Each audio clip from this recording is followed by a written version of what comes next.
Are you a new listener of Dental Protection podcasts, and do you wonder what you've missed? Well, wonder no more, as we've selected some of our most popular previous episodes to rerun. And don't forget, all of our previous episodes can be accessed through our webpage or your regular podcast streaming platform. Hello, I'm Dr. Annalene, Weston, dental legal consultant at Dental Protection. Welcome to RiskMatters, our latest series of podcasts created specifically for dental practitioners in Australia. As the name suggests, RiskMatters is all about managing risk. In this podcast series, we'll be taking your feedback and queries and putting them to leading industry experts, getting them to answer the difficult questions about managing risk and working safely. It's about what to do when managing risk matters most. In this edition, I've been lucky enough to speak with Dr. David Hallett regarding the ADA glossary numbers and their use, and sometimes misuse, in claiming from health funds and Medicare. Now, Dr. Hallett was in GDP dental practice for over 30 years. He's been an active member of the ADA WA Council, including a term as the ADA WA President. He undertook the full-time role of ADA WA CEO 8 years ago. Okay, so David, thank you so much for taking the time to join us today. I really appreciate it. You're welcome. As we discussed, I've got a series of questions that members have asked us to ask you. So I'd like to put those to you today, starting off with the question, who actually writes the glossary of item codes that we use? The Australian Dental Association writes the glossary. They have a specific committee, the Schedule and Third Party Committee, that liaises comprehensively with the profession, with health funds, with Medicare, with all interested parties in compiling the glossary. Yeah, no, that's great. So you mentioned the consultation with the health funds then. That leads me on to a question that we get asked a lot, which is, why don't the health funds always follow the intention of the glossary? So David, if I can give you an example of that. In the glossary, in the introductory notes, reference is made to an ability to essentially bill out or charge out for your treatment. Say you have a multi-stepped treatment item like a crown or perhaps a denture, a cobalt chrome denture, you've got to incur lab costs. So the intent of the glossary, it makes it very clear that it is appropriate, so it's okay to charge out at any time in that treatment plan. Yet often we have members who are questioned when they charge at impression. So why would that be? Well, the various funds have a range of business rules and they vary from fund to fund, and we may well get to talk about business rules later on in this discussion. But to this point, definitively, the ADA says, yes, you can charge at any time throughout the procedure. That's true, you can. But the funds have a range of business rules, one of which may be the patient can only claim their benefit at the time of insert of the crown, for instance, or at the insert of the denture. Whereas in my hometown of Western Australia, our largest fund demands that you claim the benefit at the time of the crown prep or at the time of your final impressions for the denture. So I fully understand the confusion that dentists and dental practitioners throughout Australia feel, but this is where it stems from. Funds have their own rules and they have them for their own business purposes. Because they are businesses, of course. And I guess that's super confusing when you're working across so many health funds, as we all do. If one health fund is saying at impression and then the other is saying at insert, gosh, that's difficult for our practice staff to know as well when the right time to invoice that is. They'd have to be really on top of those business rules. Most certainly. And imagine a situation where a patient doesn't declare whether they're in a health fund or not. Yes. And we do have patients like that because some do feel that some funny business goes on, if they declare that they belong to a health fund. So it is difficult, and I sympathise with practices, but you do need to be aware. Fortunately, to my knowledge, there's really only the one fund that specifies benefit payment at impression stage or at prep stage. Most of the others, particularly the large ones, it's all very much at insert. So the patient has to have received the treatment, completed the treatment before the benefit can be claimed. But of course, we've already discussed, as the ADA says, you have the right to bill the patient, but you may not have the right because of the business rule that you've signed up to. It doesn't allow claiming until insert or completion of a denture or whatever. And that's the difference, of course, between invoicing the patient and taking the funding and invoicing the third party, who's the health fund. And there is a difference, of course, between the two. Also, Medicare is another third party that we work with that can have its own rules. Very much so. And of course, we would very much encourage all our members to understand the rules not only of health funds but also of Medicare and Department of Human Services when working with Child Dental Benefit Schedule or Veterans Affairs and some of our state run public health programs as well. And yet those are easily downloadable, of course, with a quick Google. So a question that we commonly get asked as well then, David, and this is by the people who've received that because their lucky numbers come up, their provider numbers been pulled out the lottery machine, perhaps, and members ring up and they're being audited either by a health fund or by Medicare. And they say, why me? Why am I being audited? So can you give some examples, please, for why people may be selected for audit? Because it is completely random sometimes, isn't it? Sometimes it is that's my understanding, yes. And the health funds are not always openly honest as to why they have, conducting an audit. But generally, if a patient was to complain about you to the health fund, because most health funds guard their membership, just like we guard our patients, they guard their membership very closely and they're very responsive to member complaints. So if one of their members was to make a complaint about your treatment, they felt that they were overcharged, overserviced, there are item numbers on there where they didn't believe they received that service, the fund feels an obligation on behalf of their member to investigate. That then could trigger, if adverse behaviour is noted or potential adverse behaviour is noted, that could then trigger a broader audit of records where they might look for a similar billing pattern across a range of patients. So patient complaint is number one. The other one, which I think we've all been made very aware of course, are so-called outliers. So comparing you to your peers.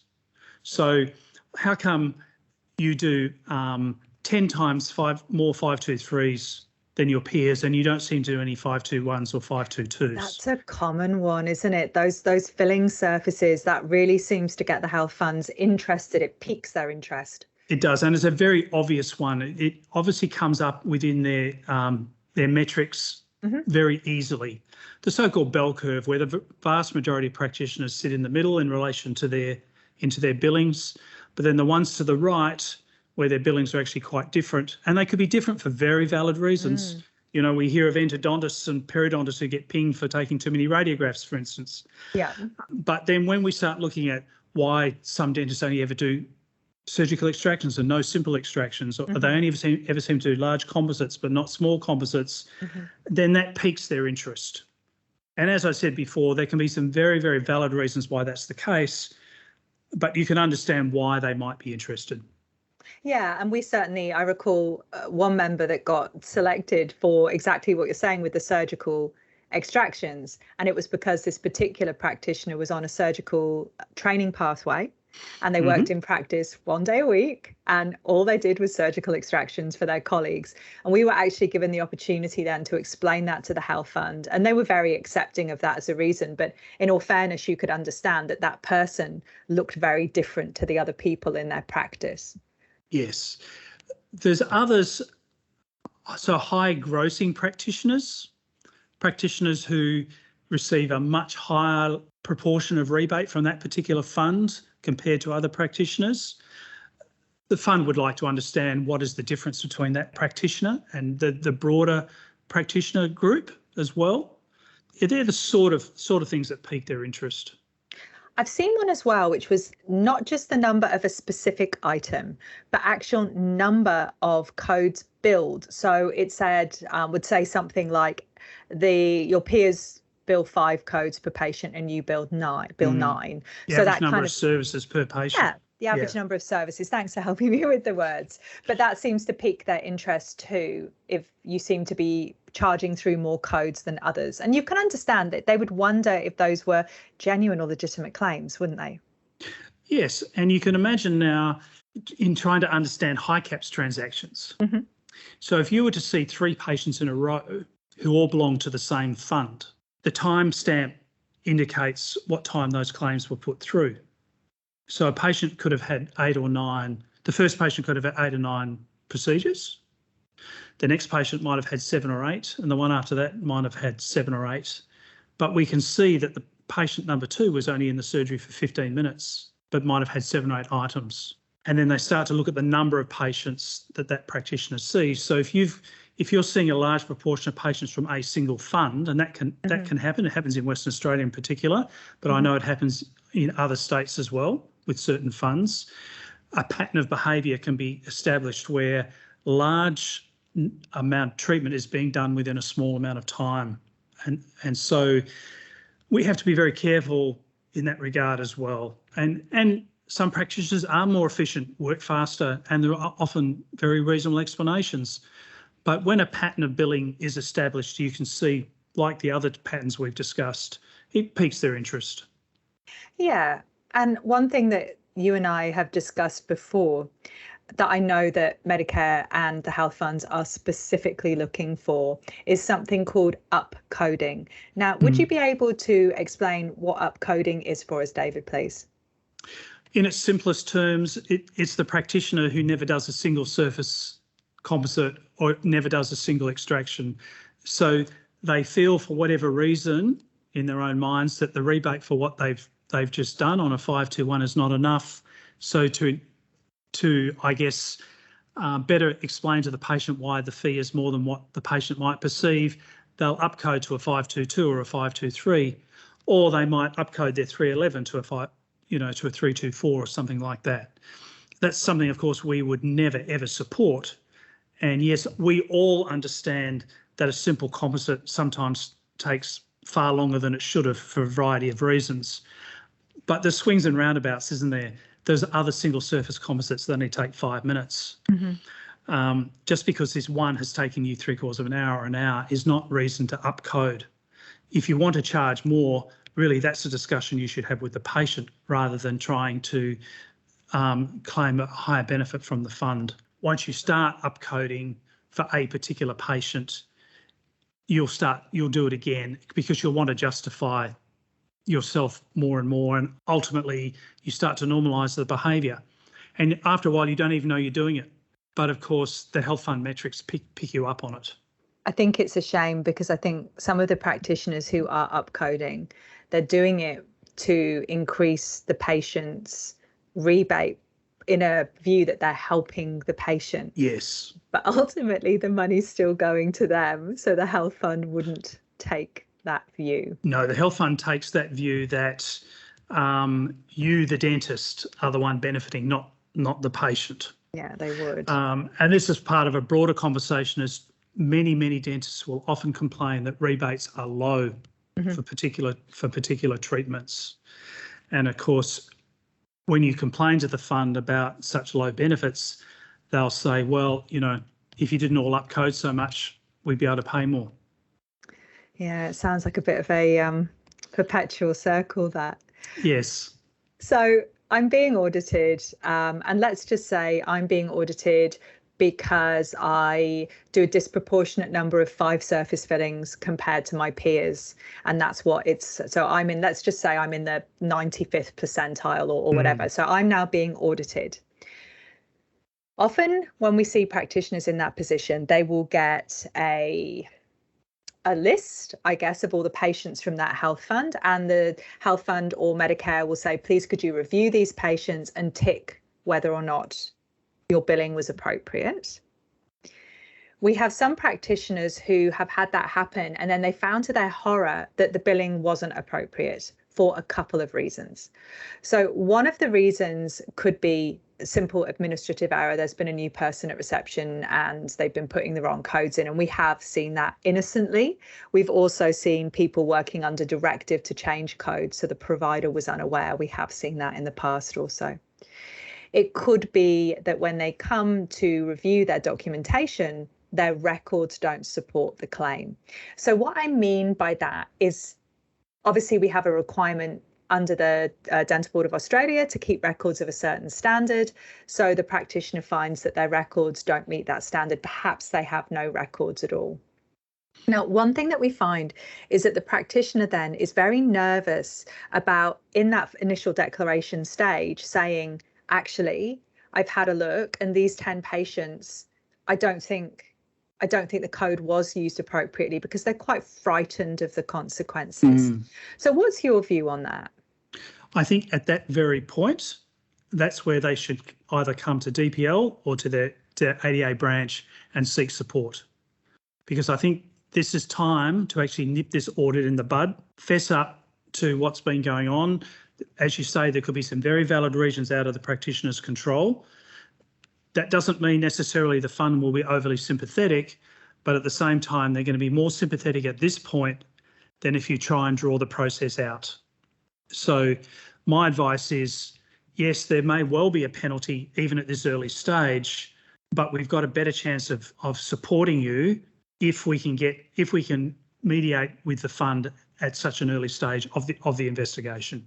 I agree, and we found that honesty is always the best policy, but also we found that with a lot of the health funds in particular, they've really surprised us, and Medicare, where the practitioner has said this was a genuine administrative error. They've explained what's happened and they've gone, okay, can you just give us those 10 fillings money back? And we've given the 10 fillings money back, the practitioner has given the 10 fillings money back, and then the matter has all been closed. So I know that they're not always overly sympathetic, but oftentimes we've had just that it felt like it was going to be much bigger, but actually that honesty really, really, really paid off. And I think under those circumstances that the dentist is normally advised that, yes, we're happy to close this matter, but we will be keeping an eye on you. I think they're always keeping an eye on you, aren't they? Let's be honest. I think under those circumstances, you could expect you'd have to anticipate the fund reviewing you at regular intervals to see that you've started to do the right thing. Yeah, that you'll be on their list. Yeah. Now, another thing that can happen with the audits is not necessarily the ticker box list or to accompany the ticker box list. It will say, can we have the records of these patients to support the claim? So a question that we're often asked is, do I have to contact the patient now to request or to ask their permission to release the records? And, isn't that going to make me look bad? Yes, this is a very common question and causes a lot of even argument within ADA circles as well. But the patient has allowed for access to their records under the terms of their policy. So I know, a bit like mobile phone contracts and so on, nobody reads them, but buried in the small print, the patient has actually provided the fund authority to access their records. Similarly with the HICAP statement, I know the patient signs the little chit, not really understanding what they're signing. I think the majority of patients probably think they have signed the HICAP's chit purely so they can allow money to be deposited either into their account or the dentist's account. But it does actually say there about the fund's authority. And then on the other side of the coin, the moment we accept HBF benefit into our bank account, we're abiding by health fund business rules. And of course, when we use the HICAP's machine, there's also a clause within the HICAP's contract that facilitates access to the records. Interestingly enough, the vast majority of patients, I think, assume the funds do have access. And the other thing to bear in mind is we are not the only health entity that gets audited. This is true. So dentists need to understand that if they go to hospital and they make a claim under their private health insurance, funds will actually request your records as a hospital patient. And I've been informed that hospital audits are far more common than dental audits, for instance. That now you say that, I hadn't thought about it, but actually that doesn't surprise me. And it's funny because you've just triggered a little thing in my head. There's another reason, of course, a dentist provider can be audited, and that's if there's concerns about the patient billing, isn't there? About the patient's claiming, if you see what I mean. So the actual, not that the provider has an aberrant pattern, but that the patient themselves has an aberrant pattern. Sometimes they're actually looking at the patient, aren't they? They are, because there are some patients, for instance, who might max out their benefit every single year, for instance. That patient might be peaked for whatever reason. We've also had cases where patients have actually falsified their own accounts. Yes. And in fact, the dentist is being audited, but for the reason they don't suspect that the fund is actually auditing the patient, not the dentist. Yeah. one thing that people ask us, so we've touched on records and our requirement to meet the dental board standard, and that horrible moment where practitioners go back and their records don't meet the standard, or in fact they have no records at all. And I think the reality of it is that most practitioners would have experienced a really, really busy day, and then they've gone back and then they've gone home and thought, oh my goodness, I didn't write those records for Susie, or it has slipped their mind, or the next time Susie comes in, their record was incomplete for whatever reason. So I think that the honest truth is that it can and does happen. I think it's happened. If it hasn't happened to all of us, then I think we're kidding ourselves. Yeah, I think that's the honest truth, isn't it? The honest answer is that not one of us is perfect, and so, and systems can fail, and all sorts of things that can happen. So these poor practitioners then will say to us, gosh, I don't know what happened. Can the health fund or Medicare or whoever the third party auditing them is say, can they just ask the patients or examine the patients? But of course they don't, do they, David? No, they don't. No, so you need your records to support. Now, the odd time that we forget to write our records up, there's always a degree of forgiveness there. So we've already talked about patterns of behaviour.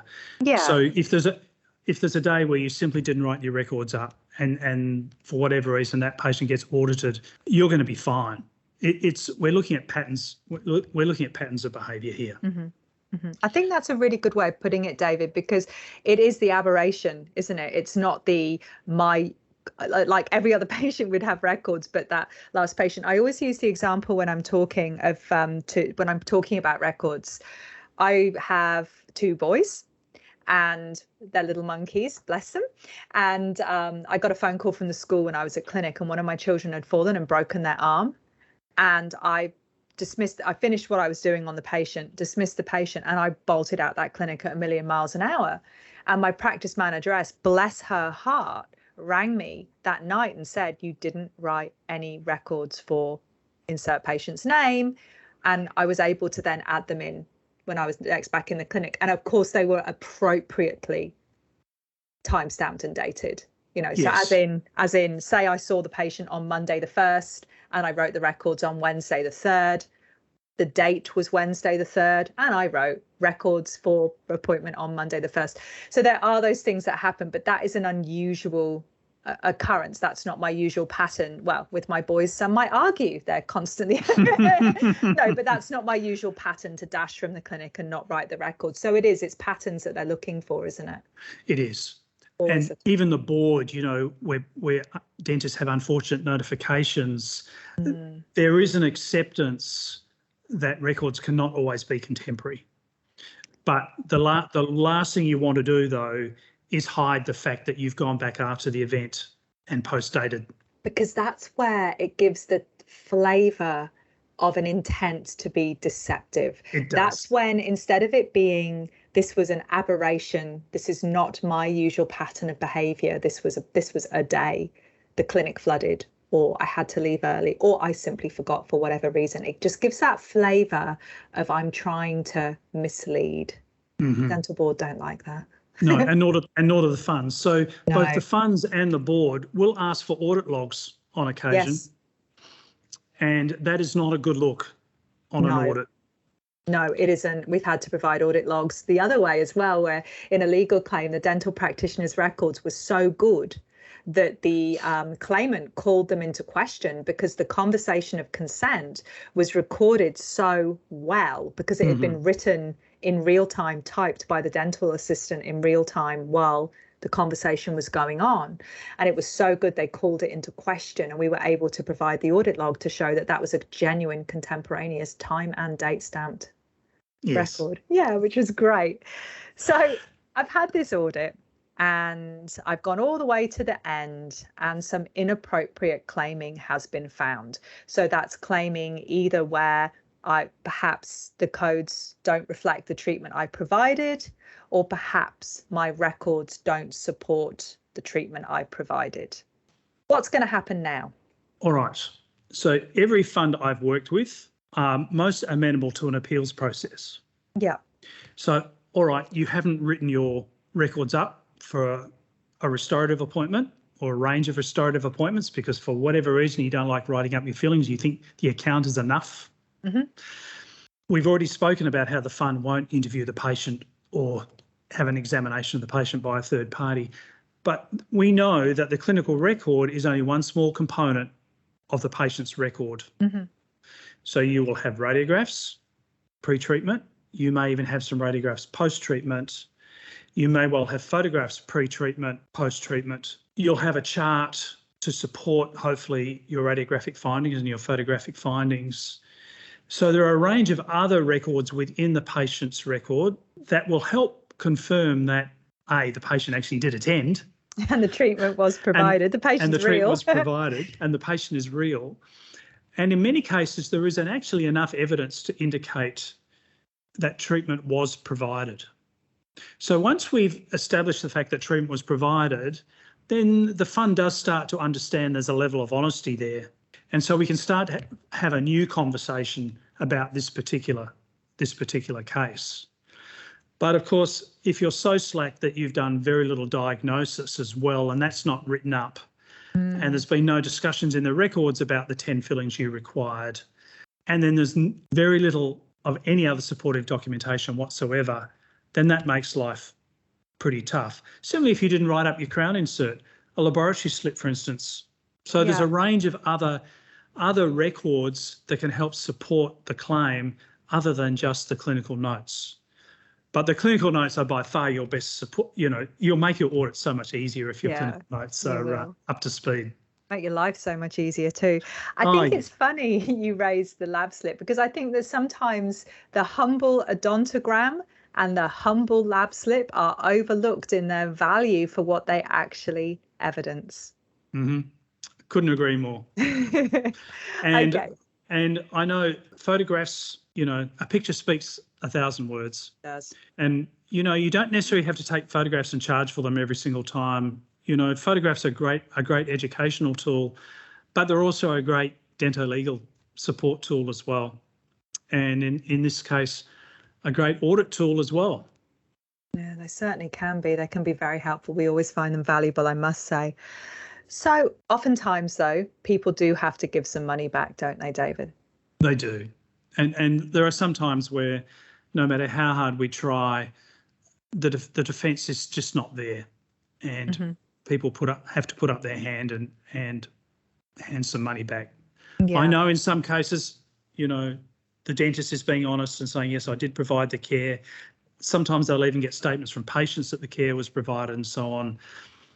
But at some point, you know, there has to be some evidence that the high caps claim was legitimate, that the account was legitimate. And if we just have nothing, then at some point, as much as I hate to say it, money does have to be refunded. I think the other thing as well we've seen on occasions is where the health fund itself has a built-in requirement in its provider agreement that the records meet the standard of the dental board and support the claim.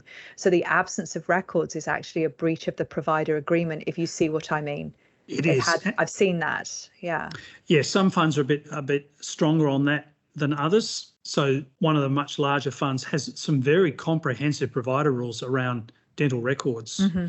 The reference to the dental board, the reference to the code of conduct now, of course, is somewhat moot because although the code of conduct refers to records, it's a very broad sweeping clause 8, in fact, under professional behaviour, does not get down to specifics. But you can understand, of course, when you start to see the dental board under the code of conduct talking about records under the heading of professional behaviour, you can see the seriousness in which they take clinical record keeping. Mm-hmm. See where it sits. Where it sits. So now we have the self-reflective tool, which has its place, but of course for dentists who want a very strict guideline as to how they should be keeping their records, then we need to refer them to documents like the ADA's policy on dental records. Mm-hmm. Sometimes something more didactic is really helpful, particularly when you're doing a self-audit of your own records, because then you can do like that yes, no. Yes. And you'll see a pattern in your own records if you take the time. And in fact, there have been some studies in this that if you audit your own records, you'll identify that you almost always forget to put X. And then because you've identified it yourself, that will be more at the forefront of your mind, and you'll be able to build that new habit. So maybe that's a good use for a time when that Crown Prep appointment fails and you've got a little bit of spare time on your hands, perhaps. And I think if you're in a group practice and you're looking at your colleagues' records, it would be a collegiate thing to do to go and have a word to them and say, look, you might want to just up the standard of your records a little bit. You're vulnerable here. Yeah, a difficult conversation to have, but a very valuable one to that colleague. Because I know we're veering off the topic slightly, but one of the key features of records is that if for whatever reason you can't go to practice tomorrow and a locum comes in, would that locum be able to continue the course of care for that patient? Continuity of patient care is key. If the locum can't, then quite clearly your records aren't up to scratch. And although we're going on about health funds, in reality, what we're really talking about is safety and welfare of our patients. Absolutely. And so if we look at it in that light and look at the ability of another practitioner to be able to continue care for your patient, then all this talk about health fund auditing and so on disappears. It falls away, doesn't it? It does. One question I did want to ask, and this is always a very difficult conversation that we try to have with members quite early on in any audit, if it looks like it's not going to be simple. So by simple, I mean either the records support the treatment, or there are some very good reasons why their pattern of billing is different to those of their peers. And there are often, as you've said, very, very legitimate reasons. For example, there could be multiple providers using that provider number. If you have 3 OHTs using your provider number, you're going to have more codes than the person. So there can be some very, very legitimate, simply knocked away reasons. Or when the colleague looks at the sets of records, they find 2 or 3 genuine administrative errors, and they say to the third party who's auditing them, hey, I found these 3 errors. I'm really sorry. It's a genuine mistake. And those get, pushed on quite quickly. As we were saying, they get closed very quickly, although, as you rightly said, David, they will have their eye on you for a while just in case. But when we're having these more complex audits, we try to make our members live to the fact that there can be consequences to their provider number. Would you not agree? I couldn't agree more. And I think that helps greatly then in the negotiations and discussions that we subsequently have with the fund. So that the dentist has to be on board, I guess, with the seriousness of the audit and the seriousness of the consequences that may follow. And if the dentist understands that, then I think it helps us as support persons, helps them with the process. Yeah. So can you give some examples of some of the consequences, just because I do want to be clear for people listening how serious they can be? Yes. Well, the consequences can vary from simply the fund letting you know that we fired a shot across your bow. We've noticed there's some aberrant billing, and we quoted some examples. We've asked for an explanation, but we're not taking it any further. But of course, full well they're now keeping an eye on you, and you may want to change that. It's nudging, isn't it? They call it nudging behaviour, where they're making a simple suggestion to you to maybe have a personal look at yourself. And that's the nicest sort of audit, isn't it? It is. The next type, of course, is where they might ask for some funds back. And as we've talked before, we can negotiate that if we feel the fund is being particularly harsh. But then, of course, we can move to some more serious consequences. You may have your high caps machine removed. The fund may determine that they're no longer going to recognise you as a provider for a period of time, which means all your patients who belong to that fund will no longer receive a benefit from that fund for treatment you provide for that patient. So that is a very serious consequence, particularly if it's a large fund and you see a lot of patients from that particular fund. That could really, really impact your practice. It's going to hurt your business, David, because people want to be able to claim on high caps. They want to be able to get their health fund benefit. So if they're denied access to that, then no matter how much they like you, it is understandable, that people pay a lot of money for their health funds. They like to be able to use their benefits when they can. They do. You may well, rather than going to that extent, if you've got a preferred provider agreement with the fund, they may withdraw that preferred provider agreement. We've seen but that a then lot, actually. And yes, so that's probably before they remove their recognition rights. So we probably got out of step a little bit there. That's okay. But of course, then the next one, of course, is an APRA notification. Yes. And funds are increasingly making notifications to APRA. And this is where we come back to how we behave during the audit. Mm-hmm. So I've worked with dentists who've been extremely offended by their audit to the point that they've been quite obstructive and rude to the health fund auditors in the way they've managed the audit. Now, I have to admit, some health fund auditors can seem somewhat overbearing, particularly when they've requested to come to your practice, for instance. I understand all that, but at the same time, those people have a job to do. Mm-hmm. They have bosses who are instructing them. I would stress to all dentists who are being audited that they be polite and that they cooperate as much as they can. If they have a genuine grievance about the way the auditor is behaving and managing their audit, then they should come to us to talk about that rather than express their displeasure to the auditor. And of course, if it goes the one step further and they're so affronted that they're simply not going to pay the money back, then of course you can expect the fund to want to go to another level and invoke a higher level of punishment, I guess, for use of a better word. And then on the rare occasion, the fund may choose to go to the police.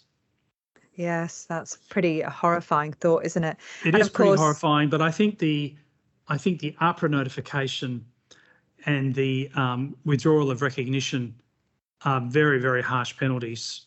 The funds don't even need to go to the police because those two penalties alone can be very harsh and very severe. And of course, the other animal we haven't discussed in this few outcomes is Medicare. And of course, Medicare is essentially the Commonwealth government, isn't it? So if you're not necessarily somebody that you want to fall foul of, perhaps. No. And of course, they may want to withdraw your provider number altogether. And we don't hear of that very often, but that, of course, too, would be an extremely harsh penalty. Yeah, and impossible to run a business if that had happened. So moving away from those harsh penalties then onto some perhaps more pedestrian or mundane queries that we get asked, more day-to-day queries, because obviously those harsh penalties, that's the end point for a small number of people. And let's be honest about this, it is a small proportion. Very small, very small. But it's important, I think, that you always keep your eye on that you always need to know the worst thing that's going to happen, but it doesn't mean it's going to happen to you. What do they say? Hope for the worst, expect the best, or something? That's right. No, hope for the best, expect the worst. That's the right way around, isn't it? So a couple of queries that we always get, and of course, ones that would be very familiar to you, I'm sure, David. A lot of practitioners ring up quite distressed because they get a letter from the health fund saying, well, Dr. Weston, if that is their name, we've had a look at your claiming and you've claimed for 10 crowns on the 31st of December. Were they legitimate? Or alternatively, you saw Mr. Hallett and you saw Dr. Hallett and you claimed for a crown on his 1/6 on the 30th of December and a crown on his 1/7 on the 10th of January. Mm-hmm. So we've split that treatment over health fund years. Do you have any comments to make about that? Yes, I would always caution ever trying to, breach health fund rules about billing or claiming rather at the time of insert versus claiming of insert. So if the health fund's business rule is that you can only claim at insert, then only claim at insert. And if that all happened in the January, then that's when the claim should go through. But to claim 1 crown at the time of prep in December and to claim another for the other crown at the time of insert of both crowns in January, I would strongly caution against. And that is a relatively easy metric for the health funds to pick up. And it's not uncommon for a patient to want to have 4 crowns or 6 anterior crowns before Christmas. I think dentists do as much cosmetic, aesthetic type dentistry in December as they do just about every month put together. And we all understand that. But of course, if 3 crowns went in December and 3 went in January, I think even a relatively naive auditor would think there was something a little bit suspicious there. Yeah, I think so too. And I know patients put pressure on you. They do. But if the patient has the problem, then the patient should talk to the health fund about it, not you. And I couldn't agree more, David. I talked already about health funds keen to hold on to their members. And if you've been a member of a health fund for 30 or 40 years and had very few claims, as a member of the fund, you have every right to go and ask the fund, look, I've made very few claims over my lifetime. I've got this treatment. It all has to be done in one hit. Can I spread my claiming over 2 years? Mm-hmm. Now, the majority of funds are going to say no. But in actual fact, if you get the right person on the right day at the health fund, there could well be some sympathy towards that. And ultimately, it is the patient is the member of the fund, not you. Agreed. And so the patient should ask these questions. I agree with everything you're saying, David. And I have seen situations where a patient, the way that their benefits been worked up was to do with they had an amount per year and they've been getting, say, crowns and then a denture made, and it's all been part of the treatment plan. And the health fund has agreed a contribution with that patient for all the treatment, which is higher than they would have got within that claiming year for all the reasons that you're saying. So it's certainly something I've seen. But I think also you've teased out a really key point there, and that is that the patient has the relationship with the health fund. It is their health fund. It is their payment mechanism. And so many dentists are really trying to help patients out. And it's so genuine and heartfelt. But the reality of it is between the patient and the fund, and trying to be a little bit clever or creative in that. You might think you're helping the patient, but actually you're hurting yourself, aren't you? Yes. And although we might say to us, how dare the fund come after us? It's the patient that's benefited because they've received twice as much rebate as perhaps they would have had you billed appropriately. It's not the right way to do it. But also the money still came to us at the end. We didn't do it for free. That's right. And of course, in some cases, the patient accepted the treatment plan because we structured the billing that way. Yeah, because that's on the understanding that they wouldn't be as out of pocket. So for their financial consent, it wasn't for the total amount. It was for the total amount they were going to pay. That's right. Yeah. If you really want to help the patient out, write a supportive letter as to why the treatment should all be done in one hit. Yeah. And then the patient can take that to the health fund, and the health fund can be the bad guy, not you. Yeah, because they are the third party payment mechanism at the end of the day. That's right. So, and along those lines, another query that we often get relates to the difference between a study model and a working model, because the health funds will pick up that study models were claimed for, and they'll want to know, I guess, not necessarily why, but it might pique their interest if it's happening all the time. So can you just explain the difference between a study model and a working model, please? Well, a study model is a diagnostic tool. It's a diagnostic item number and is reserved for that purpose. And as we well know, we talked about radiographs and photographs forming part of the patient's record. Study models do as well. And they should be retained as part of the patient's records for as long as you're retaining patient records for. Mm-hmm. Mm-hmm. A working model is used very much as part of that course of care for that patient, as a la your preliminary impressions for your dentures or your opposing model for a crown prep. They are working models and cannot be claimed as study models per se. So if you're taking study models, for instance, when you do a mouthguard, you could expect the health fund to actually query that. Mm-hmm. Or if you're taking your study models on the same day as you're doing your crown preps, sure, there could be a chance where that's legitimate, where you have actually taken study models on the same day as the prep and you're going off to discuss with the lab. But really, if they're a diagnostic tool, one would think under most circumstances, those study models would have been taken prior to the crown prep appointment because they're part of your workup and part of your diagnosis. Mm-hmm. It goes the other way as well, of course, because there is an expectation, as you've said, study models form part of the clinical record and therefore ought to be kept for as long as we're keeping our clinical records, which is as long as possible, but the requirement is 7 to 10 years in an adult. They give a broad range.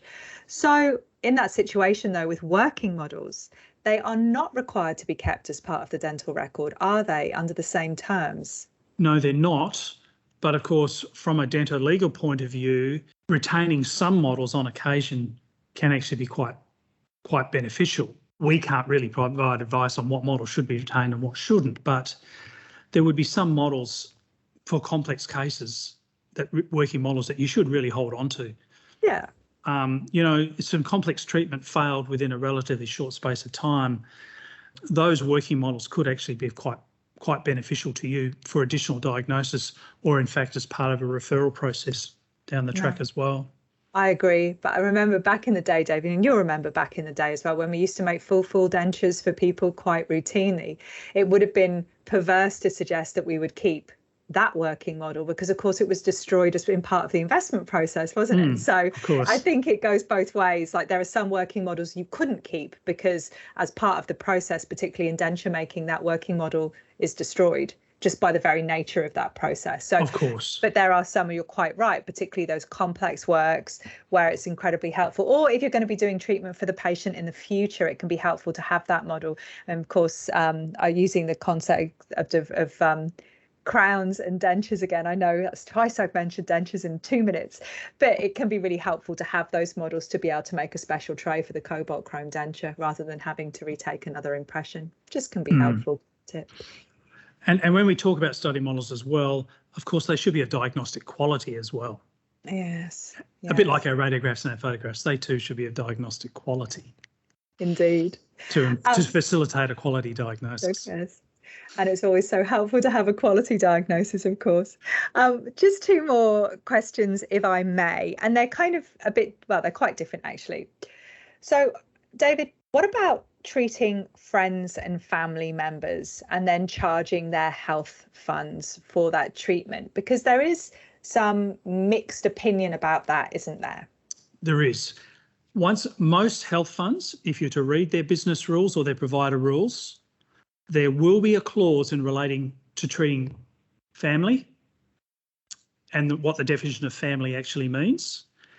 But not only family, they'll also talk about colleagues within the practice and staff within the practice as well.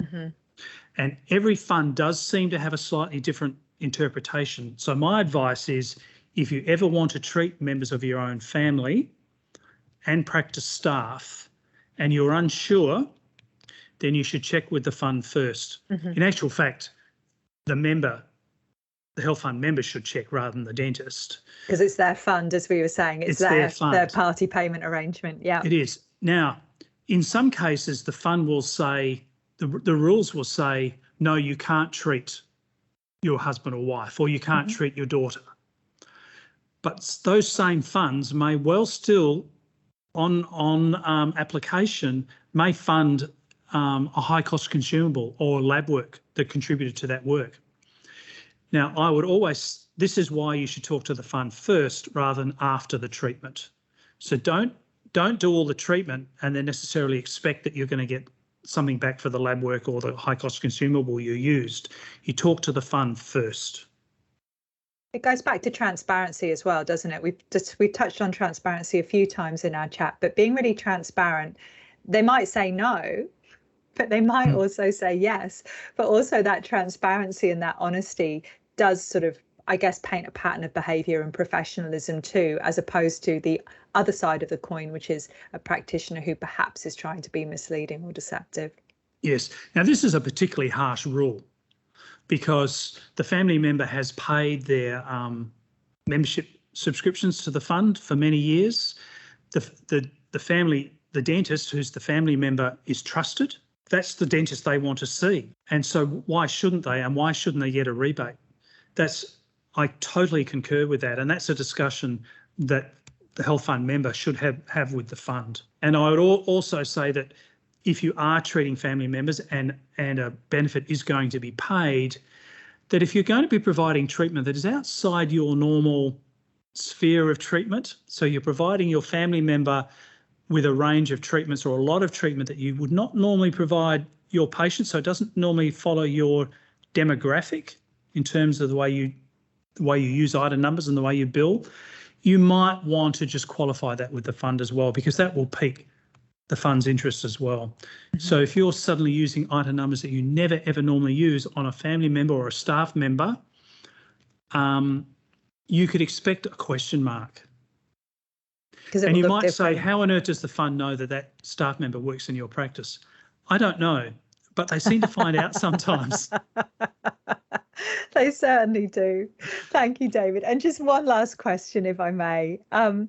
We have in the past have members who have been challenged by a health fund for something which we feel or the member feels goes against the intent of the glossary. So an example would be regarding the use of their whitening codes. In those past, the members have asked the ADA they've contacted the ADA and asked for insistence in seeking an interpretation to pass for the health fund. That's something the ADA are able to do, isn't it? I'd strongly encourage it. Rather than trying to have the argument yourself with the fund, come to us, seek our interpretation, and if we agree with you, then we'll support you. Thank you so much, David, for that relevant and helpful content, and thank you all for listening. We do hope this podcast was helpful to you, and we look forward to sharing more guidance with you in the future. If you like dental protection podcasts and you'd like to hear more, please subscribe and leave a review.